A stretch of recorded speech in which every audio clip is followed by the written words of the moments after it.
complex. You got different roles that you got to have more responsibility in. You got things that you have to take care of more, and you got to hold yourself accountable. And for me, I got to make sure I'm making sure I'm in my playbook.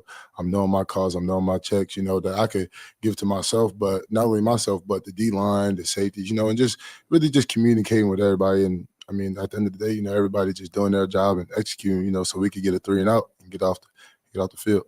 I'll have more in moments. Favorite jeans, favorite shirt. Got Conecuh sausage and I'm firing it up. Yeah, everybody knows that's how I get my grill on. You can smell that flavor up and down the road. It's a little taste of heaven, and everybody knows that's how I get my grill on. Conecuh sausage. It's just a little taste of heaven. Join us tonight for Hey Coach and the Kalen DeBoer Show starting at 6 p.m. from Baumhauer's Victory Grill in Tuscaloosa. You can listen to Hey Coach across our radio network, the Varsity Network app, as well as the video stream on all Alabama Athletics social media platforms. Crimson Tide Today is brought to you by Conecuh Sausage. Crimson Tide Today is a production of the Crimson Tide Sports Network from Learfield.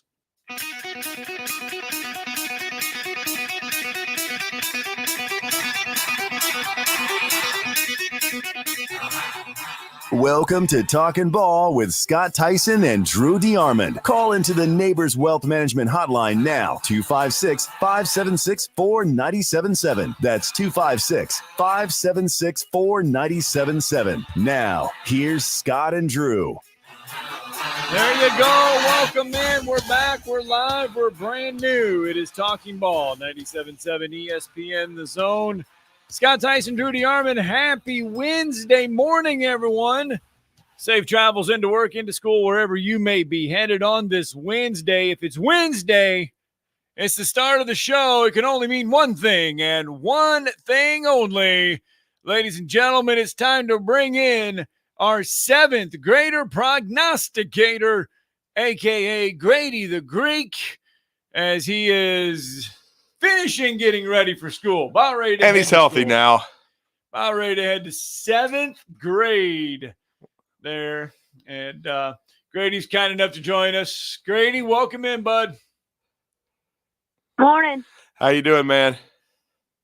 Good. How about y'all? Doing well. We're doing fine. How'd you do last week? We lost. Oh, dang it. You'll get one of these days. But I got to figure how nervous were you watching the Alabama-South Florida game? Well, our O-line needs to get it figured out. Okay. Right. They got to get it figured out. Agreed. Before we play. They just need to get it figured out. Right. But, I mean, everything else was fine. We figured it out in the fourth quarter, got some points. Yeah. And you were pretty much spot on for your second straight MVP. I mean, Ryan Williams made the biggest play in the game besides Mbakwe, I thought. I mean, the touchdown catch and run, it stretched the margin to double digits there in the fourth quarter, Grady. Yeah. All right, Well, hopefully Proctor can play this week. Yeah. Right. So speaking of this week, Alabama will journey up north, Madison, Wisconsin. Wisconsin. They're not going to stop and get cheese curds or apple donuts or anything like that at Gale's Mill. But your thoughts on Alabama, Wisconsin? Sorry, I'm about to sneeze. I've been sneezing too, Grady. It's been going around. I think it'll be a little tough on the road. But I'm going to say Alabama 35 and Wisconsin 20. 35-20. I've got it close to that. I've got 31-13. I've got a backdoor cover for Alabama. Alabama, Scott, yesterday I was checking. It was hanging at 16. It's about sitting where it's at. Your over-under is 50.5. Is it now down to 50.5? It was 51. So Grady, you'll be, you're just a little bit above the over-under, and you've got Wisconsin doing a backdoor cover. So you as far as you think that they'll be able to, they're going to be under the number. Yes, sir. Your MVP for Saturday's game. Yep. I'm just gonna have to go Milrow. It's going to go back to Milrow, the experienced quarterback. He hit going on the road for the first time this year. Makes sense. He hit Milrow for the first game, and he hit Ryan Williams for the second. So he's given Jalen Milrow his second MVP vote. And are you only going to pick one game this week, Grady, or is there a second? I'm just gonna pick one game. Gotcha. Well, what position did you play last week? Because you told us you got a defensive number and an offensive number. I played defense and offense. Oh, okay. Did you have to switch numbers, or did you have the same number? I had the same, like, it's for away games. Oh, okay. Yeah, it's away. Home game. So it's home and away? Yeah. Okay, so that's what it is. I got you. So you don't have to confuse us like they do with Emmanuel Henderson when he has to wear 10 on kickoff return. That's good. So, and so who have you got this week, Grady? Well, we had to play last night. Oh. But we lost. But it was a close game. It was 6-0. They won in overtime. Oh, double man. Who we giving our shout out to this week, bud? Preston, a.k.a. Hamburger. Hey, you were just talking about food, Scott, so that's pretty good right there. Hamburger. Is he a teammate of yours, Grady, or is he just a friend? I play baseball with him. He's my friend. I gotcha. Awesome. Okay, well, is he listening though this morning? Does he listen to you? Is he listening? I don't know. Okay. Okay. I don't know. Before you go, why do you call him Hamburger?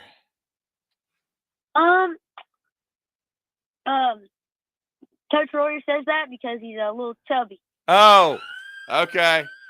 He fits right in with us than with me. Then there you go, Hamburger. Oh, that's good. There you go. All right, bud.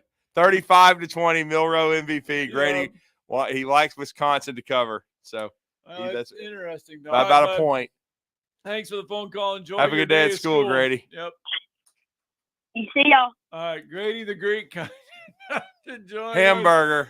Oh, I had a hamburger last night. Okay, where? Yeah, I had a Wendy's. Some Democrats gave it to me. Took an hour. I'm surprised you ate it. Oh well. But you know what though? So he goes Jalen Milrow, and a lot of people might sit there and say, "Well, that's just a safe MVP," but this is an Alabama team going on the road to for the very first time this year. It will be an environment that they have not seen this season. They did have problems with that offensive line last week. Yeah. You hope the offensive line will be better. You imagine Pritchett will be in there. We don't know about Caden Proctor, his availability, but you would it's yes, I know some people will say it's a safe thing to put Milrow as MVP, but he's probably going to have to play like an MVP if Alabama is going to get a win Saturday at Wisconsin. Well, if Alabama plays their best game and they do cover against a good football team like Wisconsin, then I'll be honest with you, it'll probably be the offensive line's best game. And I think they at least need Elisha Pritchett back. I think we understand that and what he did in the latter half of the fourth quarter in the last three drives and helping Alabama salt that game away against South Florida. And, and they need to certainly, I think, get off to a faster start because in both games they've gone 3 and out on the first series. And it's going to be loud. It's going to be raucous. It's going to be, off the wall. So, but if you can Alabama's find a way to play take well. The crowd out early, if Alabama can get off to that fast start, like you mentioned, take the crowd out of the game early, then your path is going to be a lot easier. But if you let Wisconsin kind of hang around like a South Florida until the fourth quarter, then that could be a little tougher. Yeah. All right, 256-576-4977. You can join us. Mark from Spring Hill is with us. Good morning, Mark. Morning. Hey, good morning. Morning, guys. Yep. Hey, I just wanted to. I want to look at history. Last year, after coming off that, poor. I'll call it, I guess, poor performance. Just last year against South Florida, and it was interesting looking. And this is, of course, Coach Saban coaching this team. Alabama played Ole Miss to a 2-touchdown win at home. Then they beat Mississippi State next week pretty handily. But this is interesting here. They won by 6 at A&M. They only beat Arkansas by 3, beat Tennessee by 6. So I guess my point is that last year, a team that went to the semifinals of the national championship, it was a team that won a lot of close games. So, I think as Alabama fans, and I'm one of them, so I'm taking this little winners losers little pill that I'll do my winners loser on Friday. I think that the point I like to make for this game against Wisconsin is this team, and we still have several of those players on the team. I really do think we'll bounce back, and I think getting Pritchard back, and I from what I understand, I think we're going to have our whole entire offensive line back. But nonetheless, I'd like to know about Wisconsin. I keep hearing a ruckus crowd, etc. But it's not LSU, right? It's not that kind of environment. Well, it's. Look, you may not compare it to Tiger Stadium, but I still think it's going to be difficult. It's going to be a sellout. It's a game they've been looking forward to since it was announced. It was close to 5 years ago, and they are undefeated. Whether I know that the games weren't pretty against Western Michigan and South Dakota, but they won, and they won by double figures. And so they're under a second-year head coach in Luke Fickell, who's universally respected, who got Cincinnati to the playoff, and so. He developed players such as Sauce Gardner, even a former Bama running back, Jerome Ford. So Wisconsin's going to be a loud environment, and it's going to be over 80,000 people there. And let's not forget, Alabama was still struggling a little bit after that game against South Florida when Milroe came back. They were losing 7-6 at halftime to Ole Miss, and we're lucky it wasn't worse. So. And you don't want to go in. You don't want to be stuck in the student section. Yeah. If you're the end zone there, one of the end zones backs up literally right into the student section. Yeah. You want to. It is hard to hear if they are into the game. If the Wisconsin fan base, if Alabama early on, it will be loud to hear in that one end zone. Yeah. Right. And I guess here's my good news for all Alabama fans is we have not seen Kalen DeBoer's offense. It's been very vanilla, and I do believe we'll see Hollywood come in motion. There'll be some. They sort of did this last week in one play that worked well. Misdirection when Milroe goes one way, he'll flip it to Hollywood, who'll run around a reverse. They've got plays off that, and I really think because of the offensive game plan, I see Alabama getting an early lead that takes the crowd out. I would not be surprised to see Bama bounce back and win something like 42. And this defense is not going to give up more than 17. They're just not. So I see 42-10, and then Alabama. Everyone looks at them and say, "Well, they're better." One thing I don't like hearing on Five Mom Show and some others, these Georgia fans saying they're going to mop the floor with Alabama, and I just, I don't think this Bama team's as bad as they looked against South Florida, and I can't wait to see what South Florida does. I think that team defensively, I think they got some players on that team that'll play in the NFL. Did Georgia mop the floor with Alabama last year? They sure did, and we mopped them. So, yeah. But you're hearing that, right? Yeah. So I've heard a little bit of it. You're going to hear it because they like to talk, and they usually don't back it up. So it's just that's all I'm going to say. And all that talk though is based on the fact that Georgia played Clemson, and Georgia looked really good against Clemson, and Alabama did not look good against South Florida for 3/4 of the game. That's where that conversation is coming in. And they're going to. But I'll say this. I don't see Alabama. I don't know if Alabama – Mark was saying, 42-17? 42-10. I don't see it being that big of a gap, though. No, I think it's going to be a tough game. I respect Wisconsin and their physicality. And could be wrong. I think Alabama's going to pull away late, but I think it's going to be a tough game. We're going to talk to, Maxwell Brewski later in the show, but he's going to come on and give us an inside look at Wisconsin. But yeah, man, it's no question that I think it's going to be a tough football game. All right, 256-576-4977. If you want to join in on the conversation, by the way, this is Alabama and Wisconsin have played in one non-neutral site game. Yeah. Wisconsin won a home game 15-0 back in 1928. 96 years later, they're going to meet again. 96. Well, no, they met in 2015. In Wisconsin, Madison. Yeah. It's 96 years from the time that they were in Wisconsin. Right. Yeah, 2015. Mm-hmm. They played. Let's get our first break in. Yeah, one of their safeties tried to tackle Derrick Henry and went to the wrong huddle. Herbert Hoover was elected president 3 days after the Alabama-Wisconsin game the first time. Really? Herbert Hoover is from Iowa. That's one reason why I know that. All right, let's get a break in. Talking ball. Well, there was a presidential debate last night, if you want to call it that. It was more like it was rigged by the Democrats. You're listening to Talkin' Ball on 97.7 ESPN, The Zone. Got a wreck 231 in Patterson Lane. That one reports some southbound blockage, but no injury. One in Jackson County, 79 southbound at Long Hollow Roads, and no injury.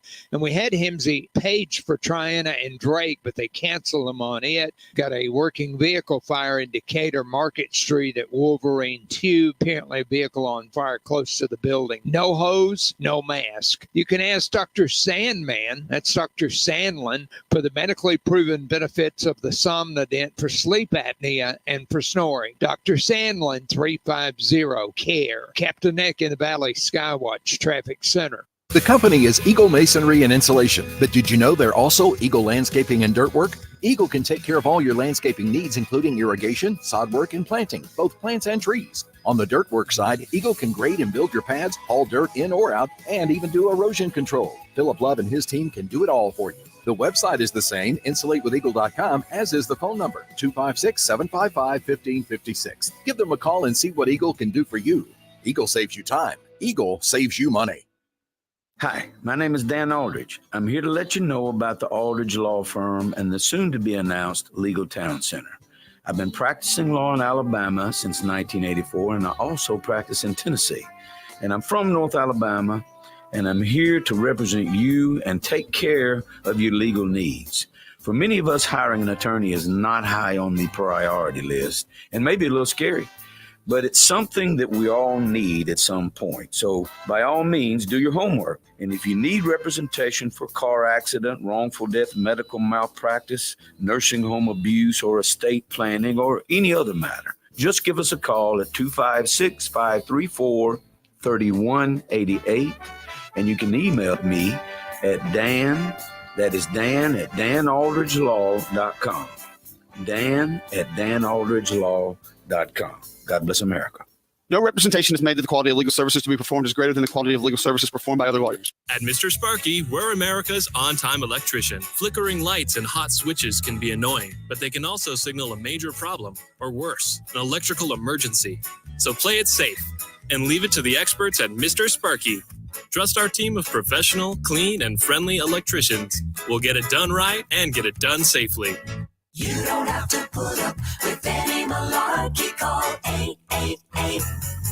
888-8-SPARKY. Independently owned and operated, licensed in the respective state or county. If hunting and outdoor recreation are your passions, it all starts with the right property.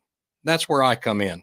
I am Bo Butler with Southland Realty and Auction, a hunting and recreational land specialist and a Jackson County native who sees land through a hunter's eyes.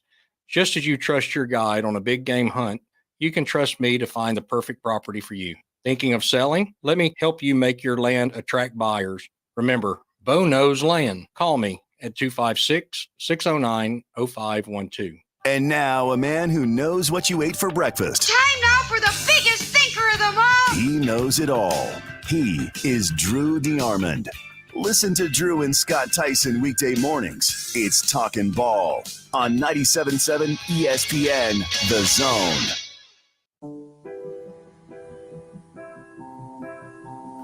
Welcome back. Talking Ball, 97.7 ESPN, The Zone. Scott Tyson, Drew DeArmond. By the way, that 2-0 start for Wisconsin is their first 2-0 start since 2020. Wow. Since COVID? Since COVID, yeah. They've dominated the fourth quarter so far now, albeit against Western Michigan and South Dakota. Right. They have outscored their opponents 22-7 in the fourth, and they've had the ball for more than 10 minutes in the fourth quarter in each of those 2 wins to start the season. Like I said, albeit against a Western Michigan team and a South Dakota squad.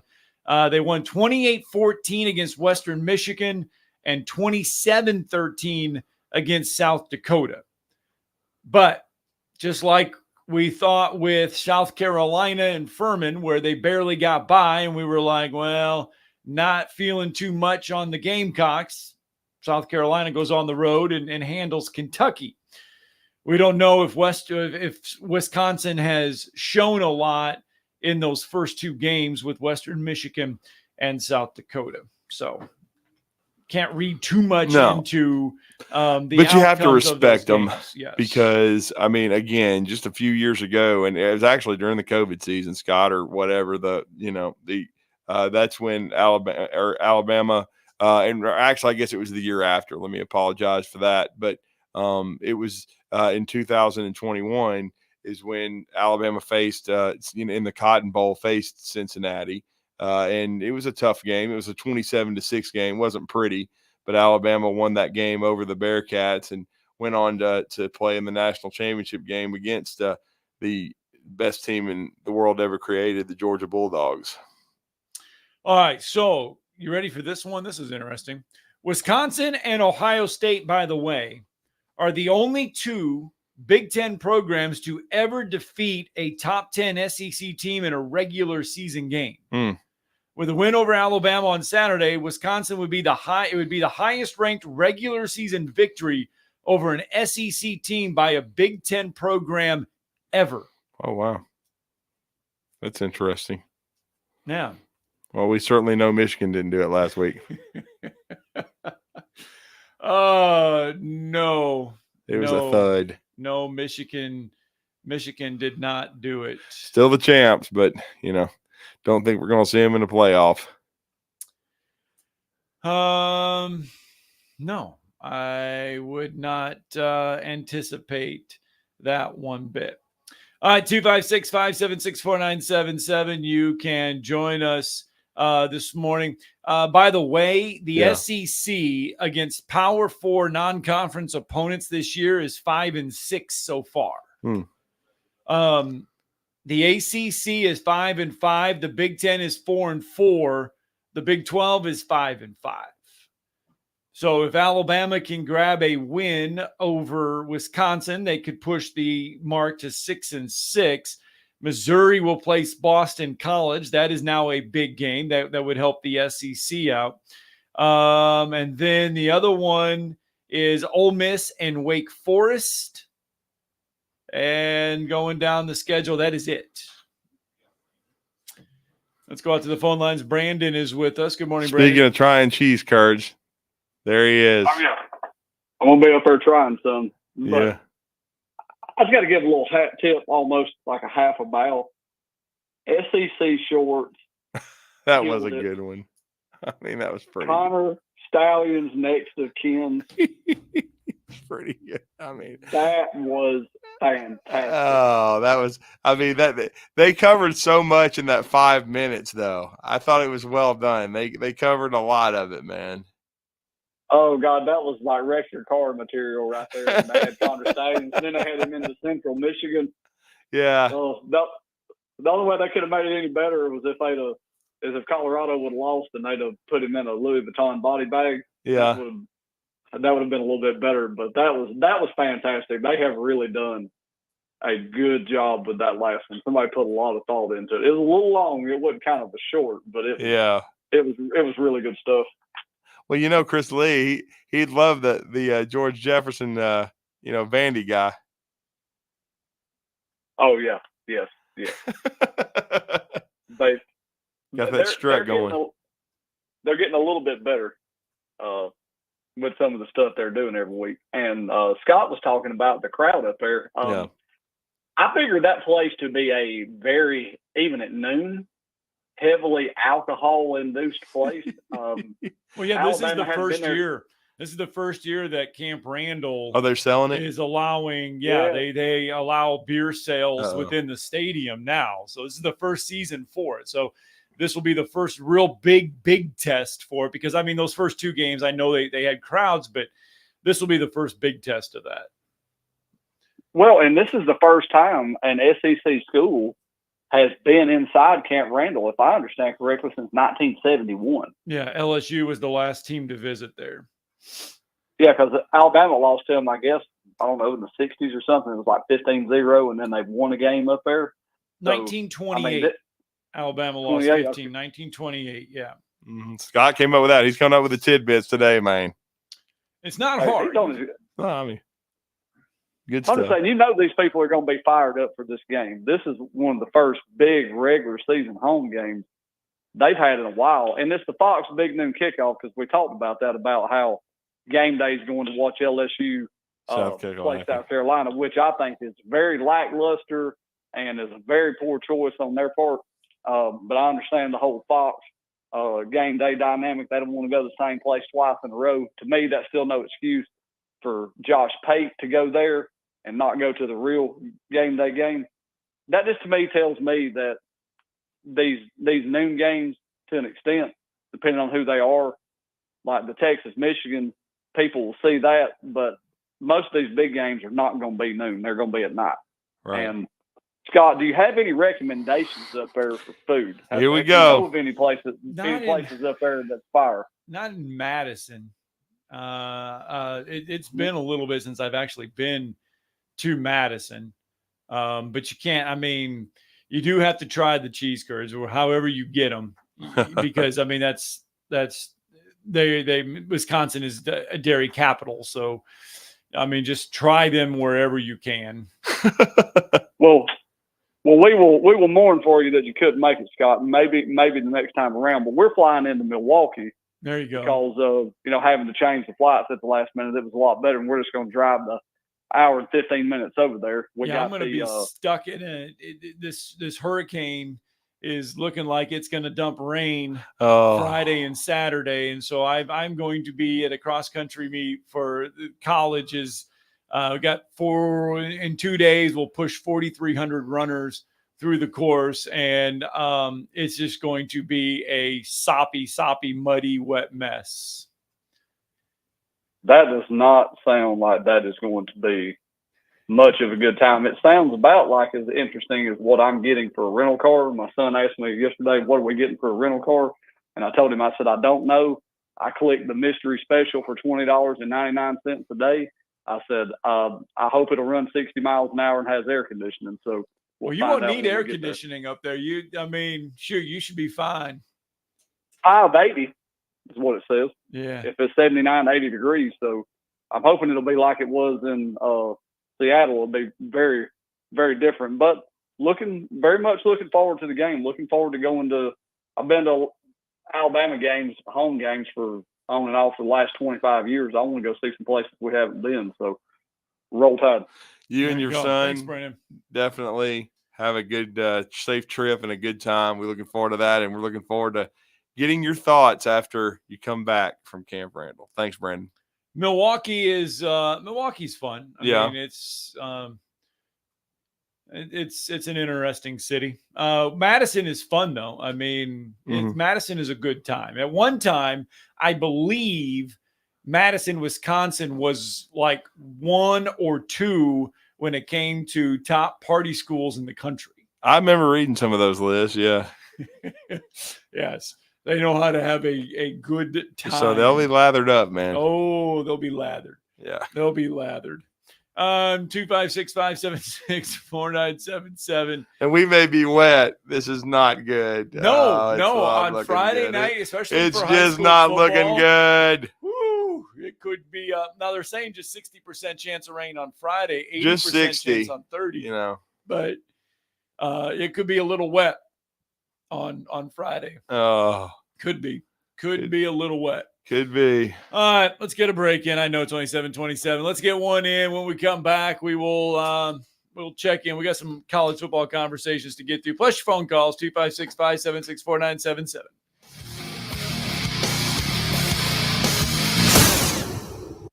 You're listening to Talkin' Ball on 97.7 ESPN, The Zone. From the Fox 54 Weather Center, I'm Chief Meteorologist Jordan Dressman. More cloud cover this afternoon. Temperatures climbing into the mid and upper 80s. We're going to stay free from any rain Wednesday afternoon, but we are going to be just a touch on the breezy end of the spectrum. Sustained winds 15 to 20 miles per hour. Could get some wind gusts up to 30 or 35 miles per hour. Rain moves into the Tennessee Valley as we head into the overnight, early into your Thursday morning. Temperatures dropping into the mid 60s. We're talking about showers and thunderstorms through a good majority of Thursday afternoon and Thursday evening. Some of those thunderstorms could be on the stronger end of the spectrum. I'm Chief Meteorologist Jordan Dressman on your home for ESPN Radio, 97.7 ESPN The Zone. Got a wreck 231 southbound at Patterson Lane that still may be trying to clear. Everything else from earlier should now be out of the way. You be careful on your trip in. Watch out for those school zones. Snelling needs an experienced property manager with HOA experience. Snelling, how the area's best companies hire talent. Huntsville.snelling.com. Captain Nick in the Valley Skywatch Traffic Center. Welcome to week 3 of our high school streaming network.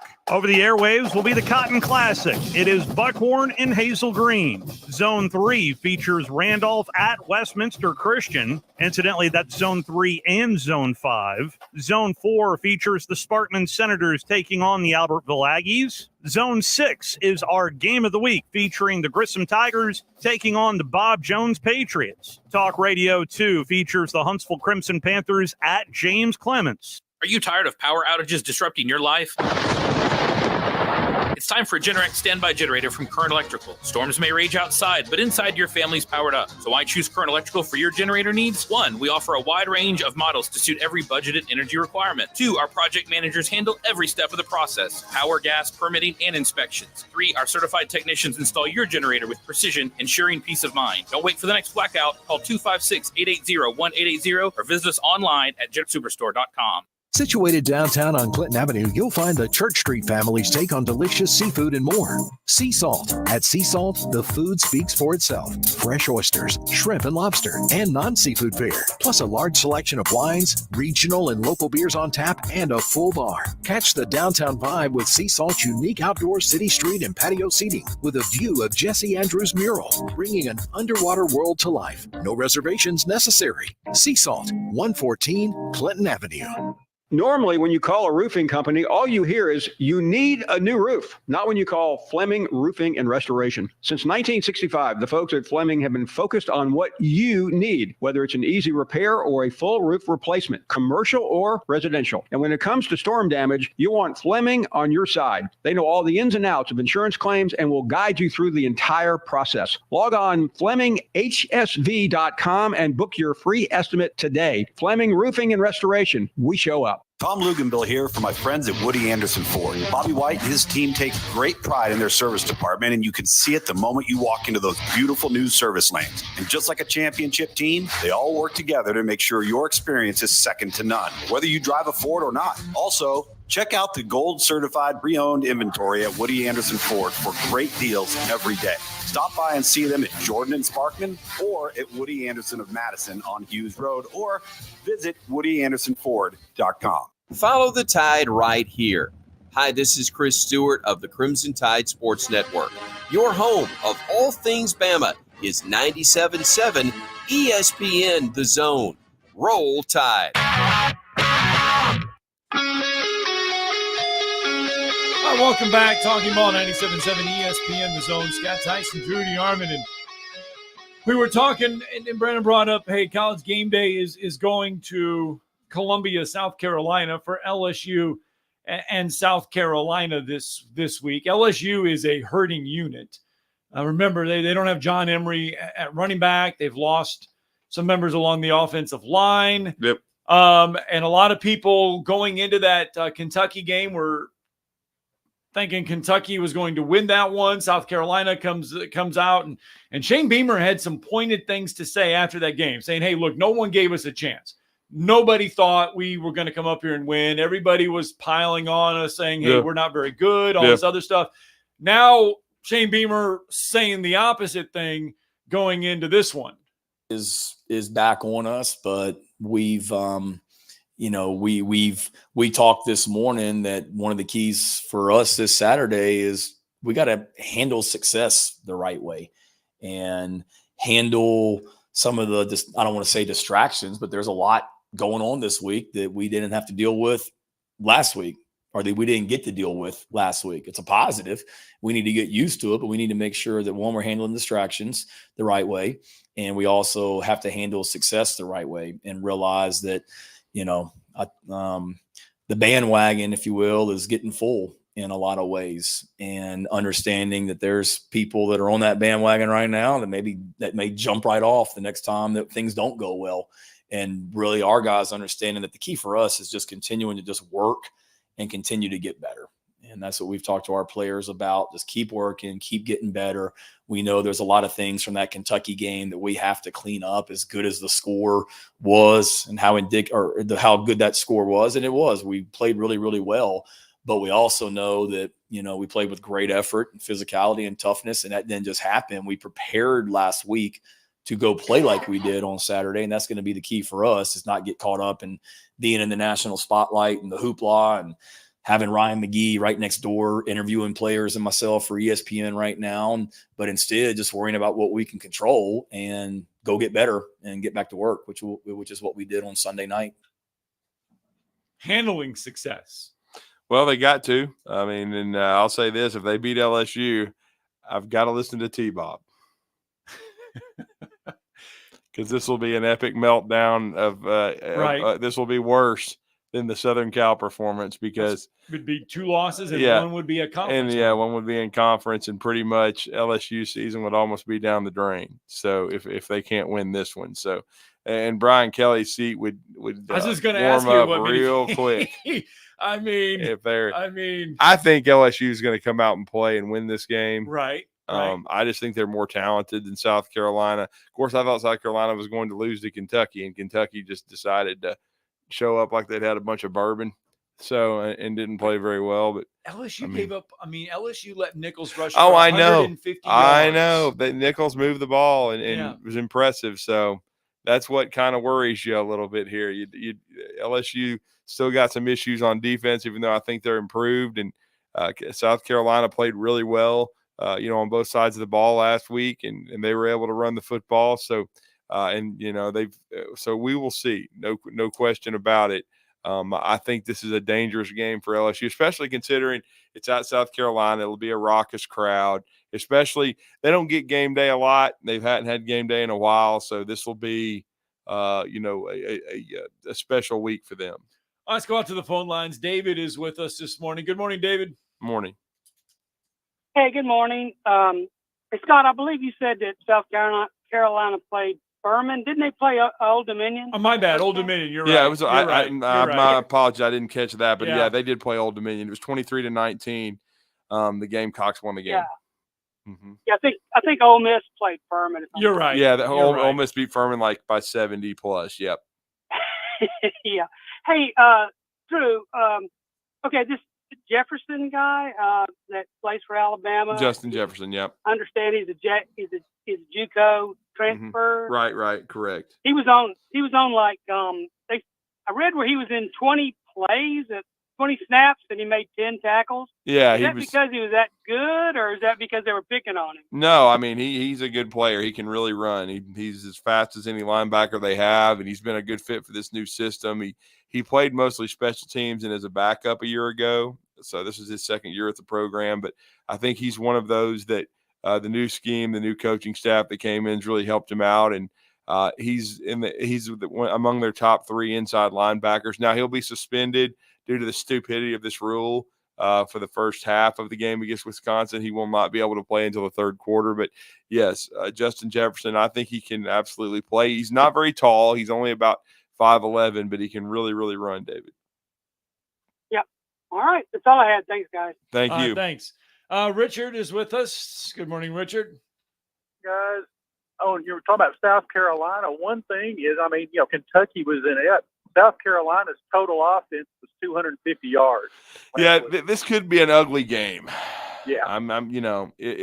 If LSU's defense can just settle in, now if they can't contain South Carolina, then T-Bob is going to have some problem. He probably will be half shot by the time they have whiskey and wine. But it's they do need to be able to contain South Carolina. They've got a young quarterback in Lenora Sellers, and they did play Ashford last week some. Right. But I think the last time we saw South Carolina on this stage, right, it was over by like the first quarter. I mean, they came out and shot themselves in the foot and kind of let the moment get to them. And I think they were taken out of a game pretty early. Yeah. Tell you what, on Brandon's thing about Wisconsin, it is an early kick, but I've been to a handful of Brewers games, and those folks can tailgate for a baseball game.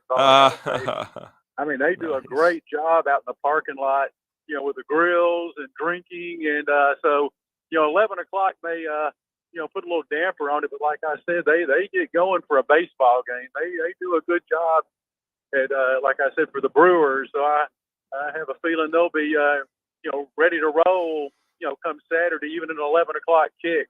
Oh, they'll be ready. Yeah, 11 o'clock. Yeah. See, up there, 11 o'clock kick or, 11 o'clock kick for a Big Ten game. That's like having a 2:30 game here at the SEC because that was a normal. It used to be a normal kickoff before all the TV. Yeah, I lived up in Chicago, and I never went to I went to Northwestern basketball game, but I wouldn't go to a football game because the kicks were always 11 a.m. Because they do it, number one, because a lot of places, especially Iowa, they never had lights. And so they had to kick at 11 because they had to get the games over with. And it wasn't until about 10 years ago that Iowa finally put permanent lights in. And so they had to kick at 11 to get the games over with. And number one, you're not going to get fans coming to a 2:30 or a 3 o'clock game in the middle of November when the temperatures are at like 20 degrees. Usually at 11 a.m., you get a little bit of a better weather to play these games in, especially later in the season. Yeah, there were a couple of high schools up. We lived in the northern suburbs, and these are like where Michael Jordan lived, type suburbs. But they didn't have lights and would play Saturday, games at noon for high school football. A couple of the stadiums there, and I think it was just, the people were kind of so well off they didn't want to see the lights. And I guess it kept down having events at night. But like I said, a couple of the high schools up there, and these were not, these were well off areas. Did not have lights on their football stadium. Yeah, so kind of crazy. Well, Richard, before you go, what are your thoughts on the Crimson Tide NATO's getting the top player in Wisconsin? Yeah, no, maybe he can be there, except he's an IMG. So they're actually on another guy out of Milwaukee. Sounds like a good fit, and the type player that he wants, kind of a 6'7" guy that can kind of play guard or forward, and kind of a standard Coach Oates player there. Yeah, it's a question. Was he on TV at halftime or during the football game at all? Or I mean, he visited for the season opener, I think, against Western Kentucky. So I think he was down there in that little area where they put the. I passed him up in by the press box. Oh, That's did why you? I was just wondering. Yeah, because I got to sit up in U2 in one of the. I used to be in U2, but I was up there in that area, and he passed me. Oh, really? And he was going toward the press box, and I was just wondering if they had him on TV or something. I did not see him, but of course I a lot of times I'm so busy watching the game and trying to take care of things even at halftime that you'll spot some people, but I did not spot any basketball players. I didn't have of course. I was just wondering if maybe the team, the guys doing the ESPN broadcast had him on. That's when because he was going toward the press box. No, I mean, no, I wouldn't think so. The TV press box, not like where you guys are now. Yeah, I would doubt it. So. I mean, usually they don't usually put recruits on. So I meant the Coach Oates. Oh, okay. I didn't see him in the press box. I don't. They could have easily talked to him. I don't know. I don't remember seeing tweets about it or anything, and I haven't gone back and rewatched it. Like I said, just kind of surprised where he was going, but right out. So. Yeah. So So my bad. I didn't know. Yeah, like I said, sounds like an Oates type player there, and glad to get one on the board, and I would assume they'll sign probably 3 or so in the early period is the goal. Yeah, I mean, it sounds like this kid's Amari Allen from the state of Wisconsin, and he reminds me a little bit of Rylan Griffin. Probably not as athletic, but I think he's a little more polished. He can score with either hand, and he's thicker. And I think he may be a little bit better passer and ball handler, but definitely 6'6", probably about 180. And he chose Alabama over Wisconsin, Minnesota in the Big Ten, recruited him, I think UCF, Nevada. So it's an interesting get. He's considered a top 80 recruit. And then they got Davion Hanna, who may commit next. And Davion's at Link Academy, but he's originally from Wisconsin as well. Yeah. So. And he's considered a top 30 guy. Top 30 guy. See you guys later then. Thank you, sir. Thanks. So one of the other ones, we got LSU, South Carolina, but don't forget, we also have Texas A&M traveling to Florida. Yeah, and if the Gators lose this game, Billy's in big trouble. Texas A&M is a 4-point favorite on the road. Yeah. And it was interesting reading some of the stuff, because now with Jimbo Fisher not there at Texas A&M anymore. Right. It was interesting reading some of the stuff that people now are putting out about like what went on really behind the scenes. Just at Texas shocking, A&M, that like the Aggies for road games, that most college football programs leave the day before. They leave on that morning or whatever, the day before a road game. Jimbo Fisher always believed, especially when they went to Florida, they should leave on Thursday. He had his teams traveling on Thursday, and they have a winless road streak in the SEC right now, this Texas A&M, and it's like 10, 11, 12, 30. It's up there in games. They've not won in a long time on the road in the SEC as Texas A&M. No shock for me. Sorry. Let's go out to the phone line. Sean is with us this morning. Good morning, Sean. Good morning. Yeah, I watched that game he's talking about. No, they didn't have Nate Oates on TV. Okay. I didn't see him in the press box and then of course I hadn't heard about it. That usually would be tweeted about and stuff, and you can see the TV broadcast in the press box. I never saw him. So unlike Jeff, I watch my team. I watch every play of every game. So wow. Yes, I know that they didn't have him on. Yes. But I think Alabama will go in and handle business. I don't think in the second half. I think the ball game will be over by the time the second half starts. I really do. Oh, really? Yeah, I think they'll be up by a couple scores. Anyways, I don't think the game will be in doubt. Let me say that. I'm not going to say it'll be over with, but I don't think it'll be in doubt. Yeah. Okay. Gotcha. Well, I mean, I just think they're going to clean up a whole lot of mental errors. They need to. Yeah, they could. That's going to be the key to play clean. If they don't have a cleaner game this game, then yeah, I'm really going to be worried about that Georgia game. I know they got a bye week between it, but if they can't get most of it cleaned up before this game, I'm really, really going to have some concerns going into Georgia. Very well could. But this will give Alabama a lot of answers. I mean, you improve from week to week, and it's just you just got to show improvement. And I'm not saying that if they don't improve tremendously that they're not going to have a shot against Georgia, because they can fix things here and there. But I'm just saying it's going to put a lot of doubt to a lot of people's minds, not just mine. If they don't clean some of it, at least get the majority of it cleaned up and play a lot cleaner game. I agree. Yep, I agree. Agree with both of you. Look at Washington last year. They was one of the least penalized teams in the nation. I don't get it. It seems like, even under Coach Saban the last 3 years, we've been a heavily penalized team. Is it truly because we've been that undisciplined and mental errors, or is it because Alabama? The Bama fatigue. Well, I think some of it was the crew they had. I think the crew was an abomination that they had. Oh, for there's no doubt. South Florida game. I think because they it's like they wanted to get on TV as much as possible because they called both sides for tons of penalties. Nobody could get into a rhythm because the officials were throwing flags left and right. Now, the Alabama does need to clean some things up. Coach DeBoer admitted that they did hold on occasions. You have to clean up the procedure stuff. Again, you're making a transition to a new coaching staff, so there are going to be bumps in the road. But, yeah, they need to start cleaning up the execution, no doubt about it. Yeah, there's no doubt. It's I don't know. I'm looking forward to the game. It's going to be a good test. So Yeah. well, y'all have a blessed weekend and roll Tide. Thank you, Sean. Thanks. By the way, it is a 10-game true road game losing streak for Texas A&M. Yep. And yes, that's so significant. And I was just going back to look at the stats for South Kakalaki, as they face LSU. Right. And Lenora Sellers only threw 14 passes. He was super efficient.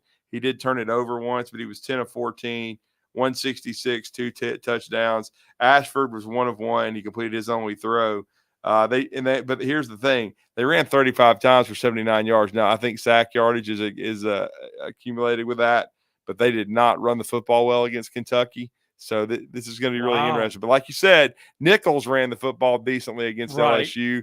So if LSU can't stop Rocket Sanders and Sellers in that running game, it's going to be a long night for the Tigers. All right, let's get a break in. When we come back, we're going to wrap up hour 1 of Talking Ball, 97.7 ESPN The Zone.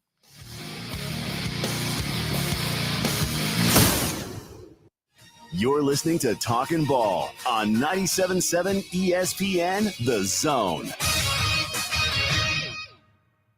They're still showing that wreck on 231 at Patterson Lane. That one had some southbound blockage. It should be clear very shortly. Maybe out of the way already. Everything else seems to be in pretty good shape. School zones active across the valley. Watch out there. Officers, construction workers, and first responders put their lives on the line every time they step on the roadway. You can make it safer for them. Slow down or move over. It's the law. Captain Nick in the Valley Skywatch Traffic Center. Ann Adams with Berkshire Hathaway Rise Real Estate is the one name to know if you're buying or selling real estate. With years of local experience, Ann Adams offers buyers in-depth knowledge of the local housing market and will narrow available properties down to those you'll be interested in so you can save time when shopping for your new home. If you're ready to sell, Ann offers a seamless process using accurate pricing and expert negotiation skills to make sure you get a fair price for your home. Call Ann Adams today at 256-337-2625 or log on bhhsriserealestate.com. The state's largest orthopedic group is growing to meet the needs of the patients in our community.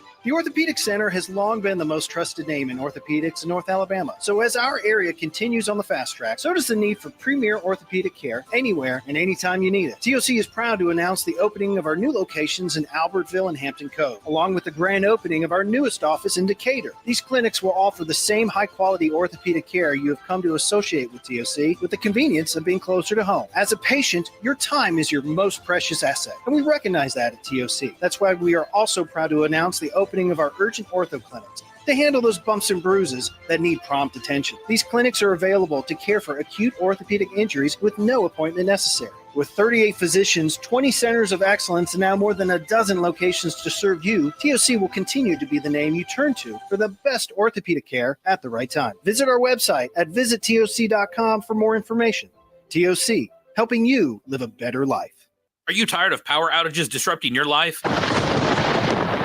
It's time for a Generac standby generator from Current Electrical. Storms may rage outside, but inside your family's powered up. So why choose Current Electrical for your generator needs? 1, we offer a wide range of models to suit every budgeted energy requirement. 2, our project managers handle every step of the process: power, gas, permitting, and inspections. 3, our certified technicians install your generator with precision, ensuring peace of mind. Don't wait for the next blackout. Call 256-880-1880 or visit us online at jetsuperstore.com. This segment of Talkin' Ball is brought to you by University Kia, the #1 volume Kia dealer in the state of Alabama. Located online at universitykia.com. All right, welcome back. Talking Ball, 97.7 ESPN The Zone. Scott Tyson, Drew DeArmond. Welcome back into the program on a Wednesday morning.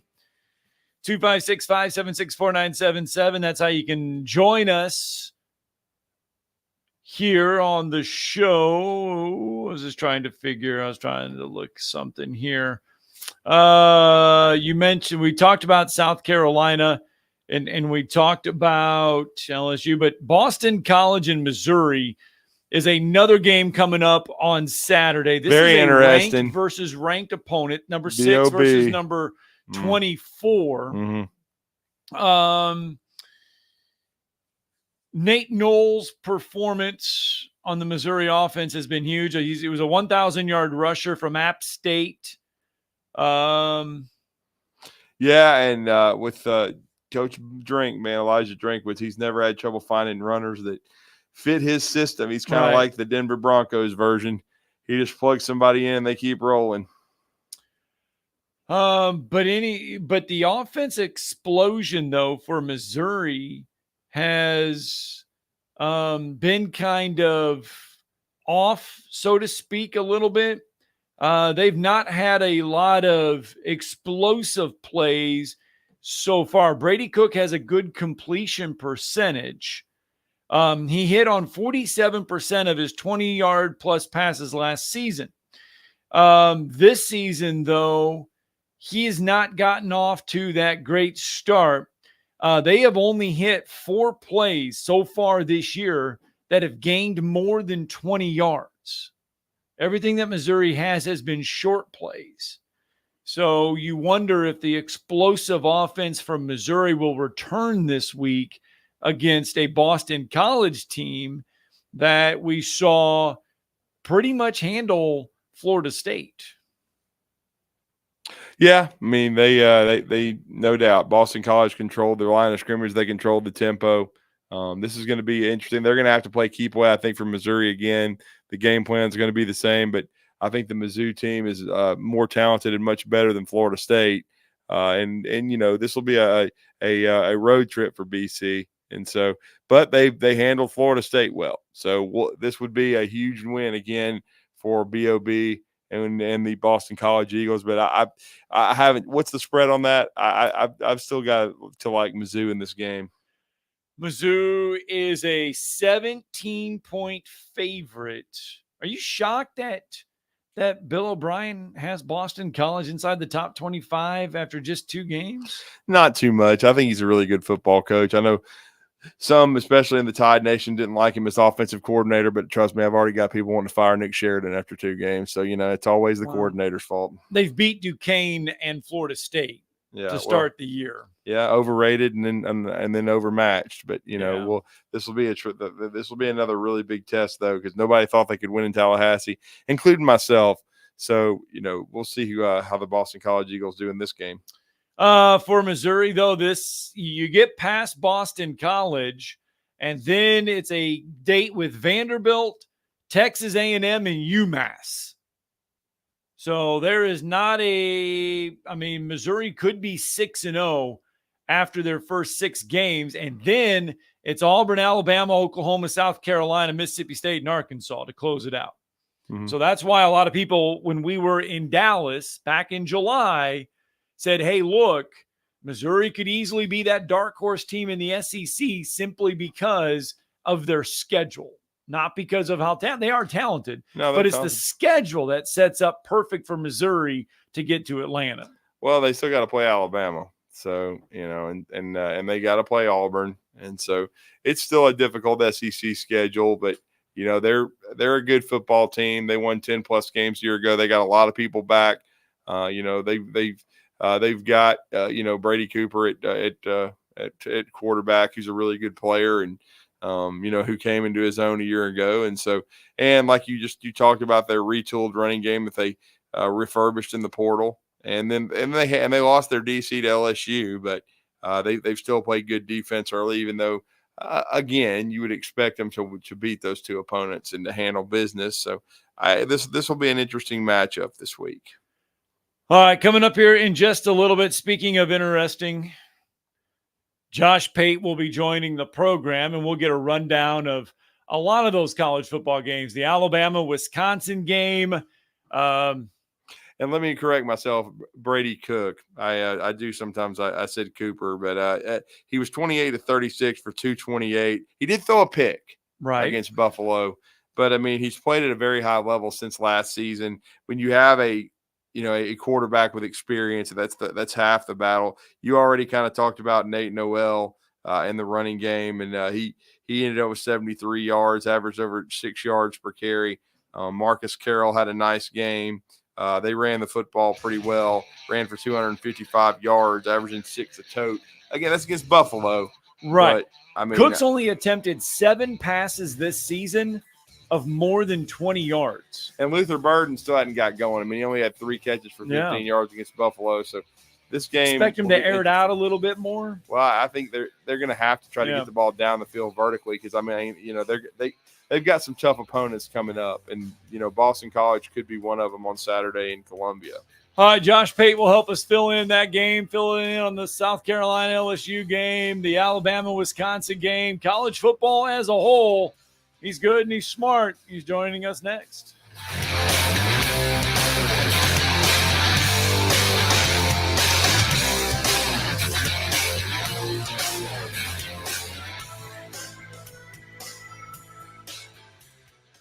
This is Brent Musburger's VSiN Action Update on 97.7 ESPN The Zone. Get insights into the sports betting market with VSiN's betting splits. See where the money is and keep updated on how the market is reacting.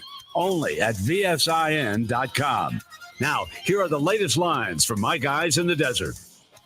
College football Saturday, number 4 Alabama on the road to take on Wisconsin and Camp Randall in Madison. Both teams at 2-0. Alabama a 16-point road favorite, minus 800 on the money line. Wisconsin plus 550 with the over-under at 51.5, the over at even money, and the under minus 120. The Auburn Tigers home to take on the New Mexico Lobos. Auburn a 28.5-point home favorite, minus 7,500 on the money line. New Mexico plus 2,500. Over-under at Jordan-Hare Stadium is at 60.5. For VSiN.com, I'm Tony Desiri, 97.7 ESPN The Zone. WZZN, Union Grove, Huntsville, Alabama. 97.7 ESPN The Zone. SportsMed is the official team physicians of the Rocket City Trash Pandas. And if the pros trust SportsMed, you can too. SportsMed provides every service you might need for complete orthopedic care, specializing in orthopedic surgery, sports medicine, joint replacement, spine surgery, neurosurgery, and podiatry. And they offer their own brace shop, in-house full-body MRI, physical therapy, walk-in clinic, and so much more. 4 locations and on the web at sportsmedalabama.com. This hour brought to you by SportsMed Orthopedic and Spine Center. Online at sportsmedalabama.com.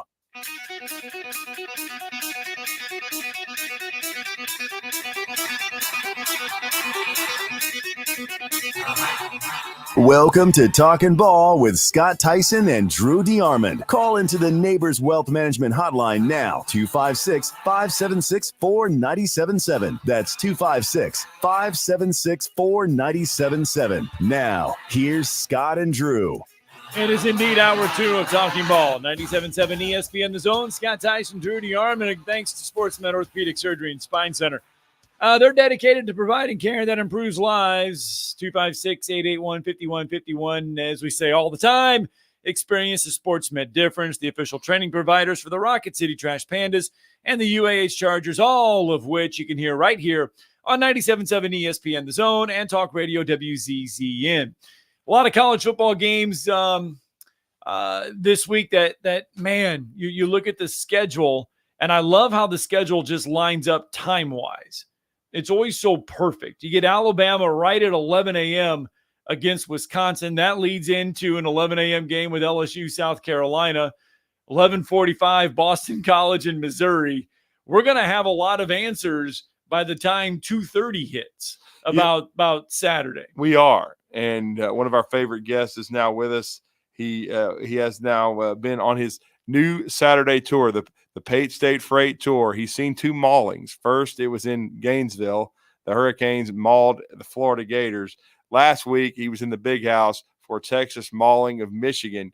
He is host of the daily Josh Pate College Football Show with CBS Sports, and that is Sunday, Tuesday, and Thursday, 7 o'clock Central Time via Nashville, Tennessee. And we're catching up with Josh Pate now on the Neighbors Wealth Management Hotline. Good morning, sir. How are you? I just want to see a close game. That's all any of us ever want in life. I just want to see a close game. Well, so you saw, though, up close and personal of Texas, and then the question was, could they be physical enough? Are they a physical enough team? You saw them up close and personal. I mean, did Saturday's performance answer a lot of questions about Texas for you? Oh, I didn't have the questions. I think a lot of people did, though. I know I had a little sabbatical on the show last week, but if I had been on the show last week, we would have spoken at length about how it made no sense. I understand why people thought Michigan would be well suited if that game turned into a fight. I know why they think that, because last year's team would have been. Last year's Texas going into last year's Michigan, that may have been the case. Texas is bigger, faster, and stronger and deeper than Michigan is. They were going into the game. It's just that people needed to see it, I think, in order to believe it. The thing about what Sark's doing there is if you recruit the kind of athletes they are, it's no different than what Saban did at Alabama. It's no different than what Kirby's done at Georgia. When you get to choose the style of team you have, no one chooses, well, at least no one who's going to last a long time, chooses to be a finesse team. The ones who are finesse teams do it because they have to be that way. Chip Kelly at Oregon back in the day realized early on, I can't recruit heads up with USC, so it would make no sense for me to try and out USC. I'm going to have to go about things a different way. Well, at Texas, you don't have to do that. You can choose however you want to go about it. So if you can choose however you want to go about it, you go get the biggest, fastest, strongest players in the country. You don't run around people. You run through people. That's how you sustain. That's how you win titles. So Texas was perfectly suited to do that. And they went in there against a team that was known for that, a program that's known for that.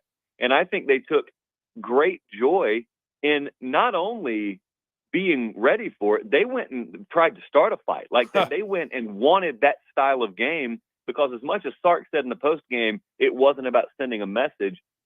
He's lying. It was about sending a message. And I think they emphatically sent it. Now what they'll deal with, which is not a problem, is a lot of folks will look at him and say, oh, well, Michigan's not that good this year. Well, okay, like they'll play Georgia soon. So it's not like they won't be tested. It's not like you'll have to wait too much longer to find out about Texas. Guys, I think they're one of the best teams in the country. I think they are perfectly built to compete for a national title. And it's a credit because Sark had a couple of tries before as a head coach. And sometimes you don't get a third shot, and he has, and he's making the most of it. Well, and what does this mean for Michigan, at least the rest of this year? They've had, ever since they won the national championship, so much turmoil with the NCAA, Coach Harbaugh leaving, Sharon Moore not signing his contract. I know that was a story last week. They lost so much talent on both sides of the ball. They're such an old, experienced, really good football team last year. The best team, the best, most balanced team in college football. Now they're kind of rebuilding, but where do they go from here in your mind? I think that there was a little bit of a wake-up call that needed to happen. At least last week was such an emphatic result that you shake this idea out of your mind, about the nonsensical parts of what you hope 2024 will be. They're not going to compete for a national title.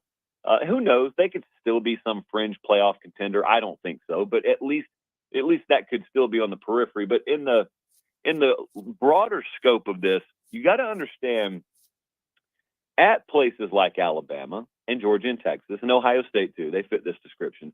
When they lose a wave of talent, we always say they reload, they don't rebuild. We say that because they have stacked top, 7-ish recruiting classes on top of each other. Some of them have stacked top 3 or 4 classes on top of each other. So even though you haven't seen the guys start, you blindly assume they'll be ready to go. And most of the time we're right.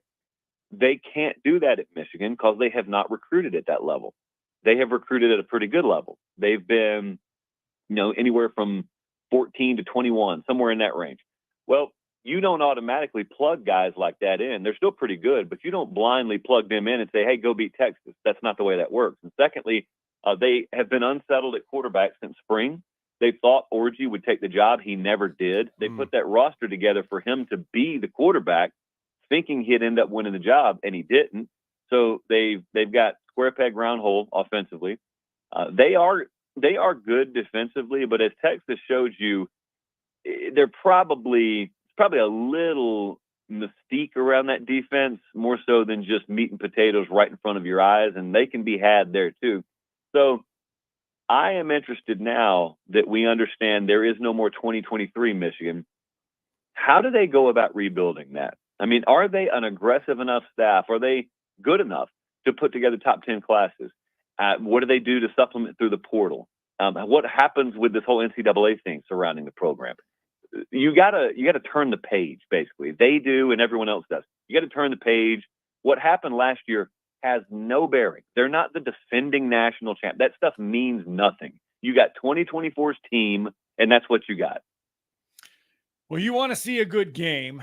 Hopefully LSU and South Carolina can deliver that game. A lot of people next on the tour. There were people sleeping on South Carolina before they went into Kentucky. I slept on them last week. Yeah, they go in there, and I don't know if it says more about South Carolina or more about how just Kentucky might have issues. But South Carolina goes up there and just handles the Wildcats. And now people are saying, well, you know what? Now they have a legitimate shot of making it 2 in a row over LSU. Yeah, I slept on them now. I was hard lean Kentucky last week. Not only did I sleep on South Carolina, I bet money out of my pocket on Kentucky. And so you can imagine my surprise at that result. Yeah. So I went back and watched the whole game because I believe in doing that sort of thing to myself. I'm not sure if people just see 31-6, but they didn't watch the game, that folks understand how that happened. Not some offensive explosion. No. There's still a lot to be desired about, or a lot left to be desired about South Carolina's offense. That's okay. It's a new starter at quarterback. But their edge rush really got after Kentucky. And that's because it was a matchup advantage, probably more glaring than anyone thought. This week, I don't know that they have that advantage. You're going up against one of the best O-lines and one of the best tackle combos in the country. And so if that's not there, then you got to hold up on the back end. And even if LSU can't run the ball great, you got to withstand 4 quarters of Garrett Nussmeier. Now, you could turn him over twice and end up winning the game and have more non-offensive scoring and whatnot. But if it just turns into a heads-up game where these quarterbacks essentially have to go win it, that's big edge to LSU. I look on paper, where we all know football games are actually played, sarcasm. I look on paper, and LSU should win this game and cover.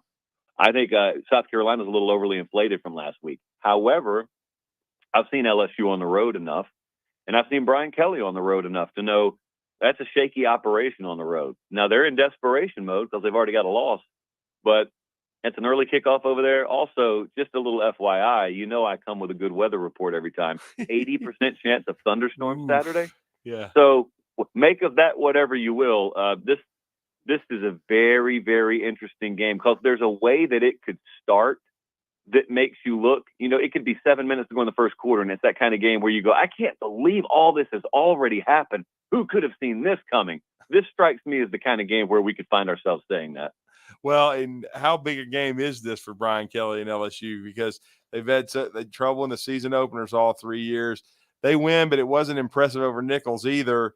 As you said, they've not played well on the road under Kelly so far in his time in Baton Rouge. A loss here, and their playoff hopes are on life support. Oh, I think it's a must-win for them, as much as it could be in week 3. Mathematically, it's not. Mathematically, it's just a conference loss. Right. All right.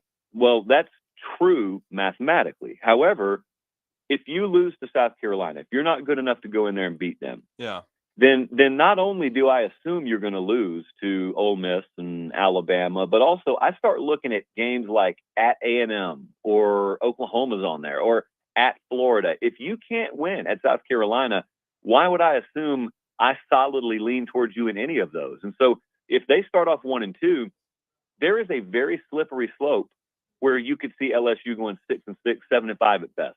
And so they have got to be good enough to go in there and win games like this.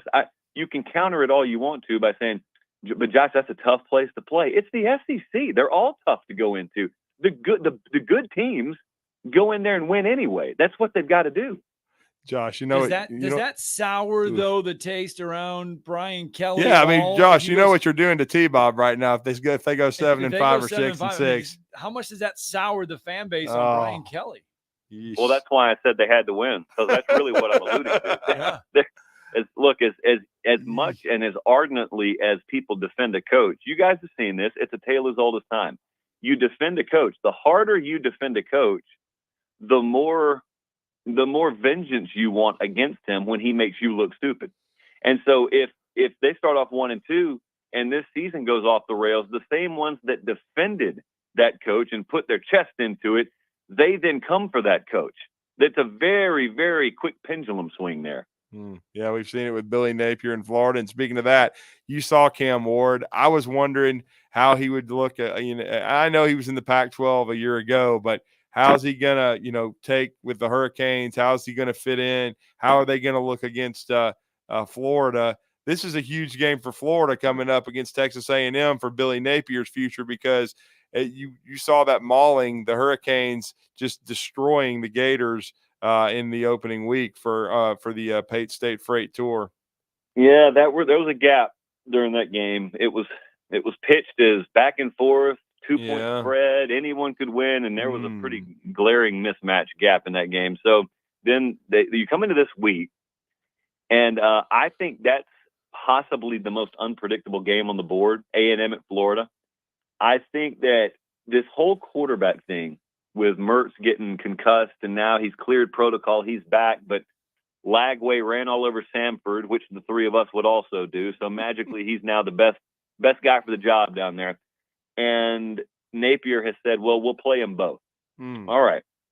Well, you guys have heard me say before, it's not automatically a weakness when you have two quarterbacks in the rotation. It's not automatically a weakness. Sometimes it just means you get two really good ones.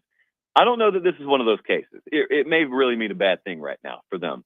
But on the other side, I don't know that I just feel totally comfortable endorsing the Texas A&M quarterback situation either, which is kind of being slept on. It's kind of under the radar. And they quote unquote got right last week against McNeese. I think Wigman had like 125, 130 yards passing or something like that. So it's not that they got things back on track, and now they go on the road for the first time. Remember that. They lost at home to Notre Dame, but that was at home. They go on the road now. And if Florida can get a start, this is very critical because they didn't get it against Miami. If they can have positivity in the first quarter, that allows them to tap into their home field advantage.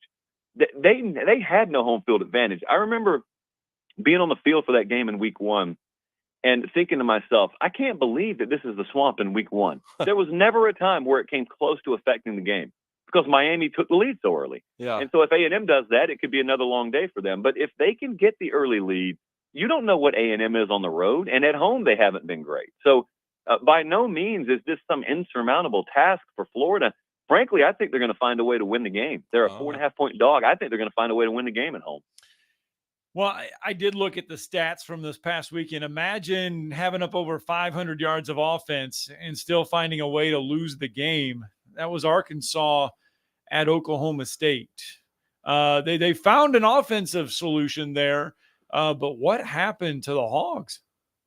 I'll make it even worse. So you said over 500, which is a fact. They were over 600 yards and still found a way to lose. Jeez. And I don't know for the life of me that I have ever looked at a box score after a game and had my jaw hit the table I was sitting at harder than when I looked at that box score. Yes. What happens with these games, like I'm at a noon kickoff. I'm at Texas, Michigan.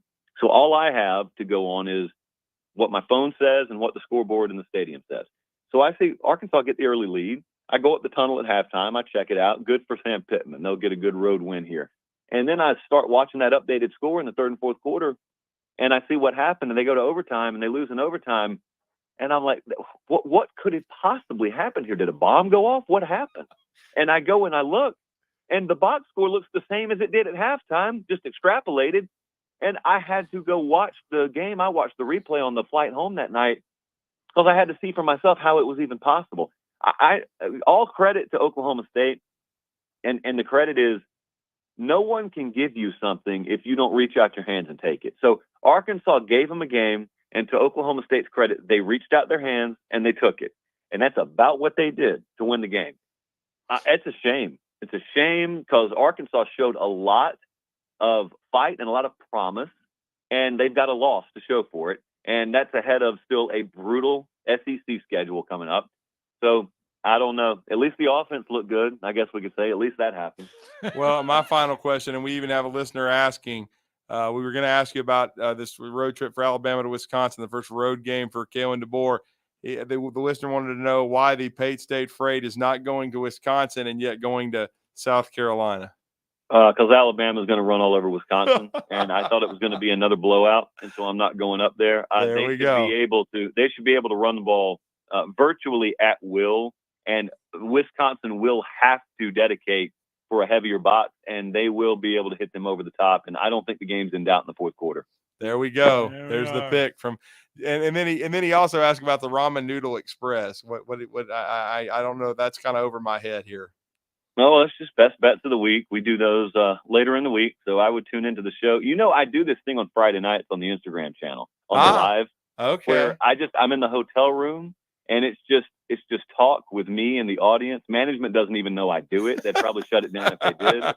So we keep that quiet. Okay. This is one of those secret things, like a secret menu item. I didn't know about this. So I didn't know about the Ramen Noodle Express and the Josh Fate from the Josh Fate College Football Show giving us that info there. Well, safe travels to South Carolina. Hopefully the weather will get out of there. It'll be and you'll see a close football game this time, but great stuff as always. And we appreciate the time. I appreciate it, guys. All right. Thanks. Josh Pate, kind enough to join us. Yeah. I've seen the ramen. I haven't. Yeah. I've seen that one. And he throws it out there. I've not known his Friday thing because we're always busy on Friday. Yeah. We're always busy. I don't know. I mean, we don't have time to. We may need a yellow submarine at this point. Submarine Bendy, sandwich. You're going to need a tent sign because you're going to be on top of the press box. You're going to need something. A submarine sandwich sounds good. Here we go. It's always food. Let's get a break in. The college football conversation continues.